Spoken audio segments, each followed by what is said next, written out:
how firm is the foundation of Social Security income for American retirees? Let's find out. Hey there, welcome back to my channel. Today we're going to be talking about Social Security and how viable it is moving into the future. You may have that question, will Social Security be there for me? And depending on what resource you're listening to, TV, newspaper headlines, those crusty old guys down the street that think that the world is going to pot anyway, might shape your fears wrapped around Social Security. Today I'm going to be laying out how it actually works, the logistics of the cash flow in the OASDI trust. But before we get into that content, I have a question for you. Have you subscribed to this channel? Yeah, this one. This one where I bring you a video every single week talking about retirement and income. It's probably a pretty important one for you to stick around on, so I suggest, humbly, that you click that subscribe button below and enjoy the ride. Social Security came about soon after the Great Depression. If you remember those iconic pictures, you'll remember lines of people wrapped around a block just waiting on charity from their government or from their community, helping them simply make it from day to day. There were pensions that were available to people that were offered by corporations, but often they were very poorly constructed, poorly funded, and therefore not actually meeting the needs of the elderly. So Franklin Delano Roosevelt started the Social Security Fund to help build a little bit of a foundation for those retirees. It was constructed so that the people who were working were paying into this fund and those who were retired were taking out of the fund. It was always meant to be a pay-as-you-go system. People paying in, people taking out. However, you may know this generation called the baby boomers. They were quite large. In fact, there were about 80 million of them. That many people paying into the system and not as many retirees taking out of the system, it built up the trust fund. And that's what people have been accustomed to having all of these years. So let's talk about this trust fund. Looking at 2017 numbers, the trust fund started at $2.848 trillion.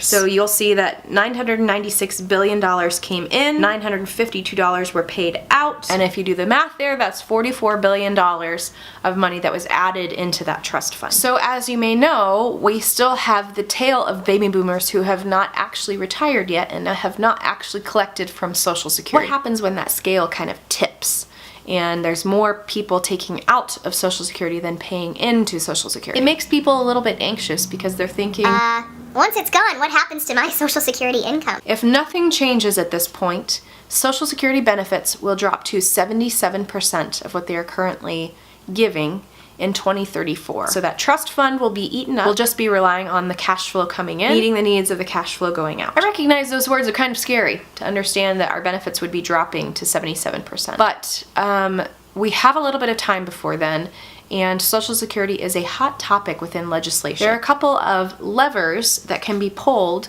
in order to help the Social Security system be extended. So what are those levers that can be maneuvered? The first is that we can increase the wage base that has to pay into Social Security. What you may not know is that once you earn more than $128,400 in 2018, any of those dollars above that don't pay FICA taxes. You don't pay into Social Security. So what they could do is increase that amount. Therefore, those higher earners are paying more into the system. Another option that could be explored is the actual full retirement age moving forward. Right now, the full retirement age is age 66 for those born before 1954, 67 for those who are born after 1960, and somewhere in between for all of those others. I made a video about it. You can watch it here. So it could be a matter of extending the full retirement age when someone can actually start tapping into their full amount of benefits. That one makes a whole lot of sense to me, especially in light of how our longevity has increased. And if we're extending our lifetime, that means we're taking out of Social Security quite a bit longer than maybe was in the past. Therefore, it would make sense that we start Social Security later. I wouldn't be surprised if my full retirement age is going to be 70. We shall see. Another lever that could be moved, benefits for future retirees could be reduced.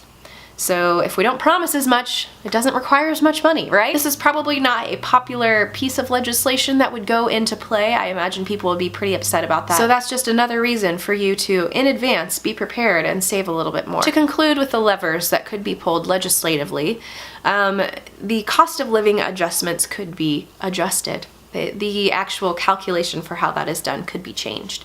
And that would also decrease the amount of money that we're paying out to retirees in the long run. Alright friends, that's all I have for today. Thank you so much for tuning in. I appreciate it as always. If you have yet to subscribe, I will once again call you to go ahead and click that button below. The big takeaway I want from this video is simply that the fear that Social Security will eventually go to zero is very irrational, because Social Security was always meant to be a pay-as-you-go system. In theory, unless the whole world would go kaput, you will always have people paying into the system through their FICA taxes. Therefore, there will always be some sort of benefit for retirees. The benefit will look different, and that is the big takeaway I would like you to have. Yes, it will still be there, but it will probably be different. Prepare yourself accordingly, and always be saving.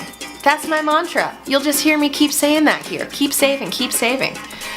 Alright, with all of that, I will leave you, and you take care.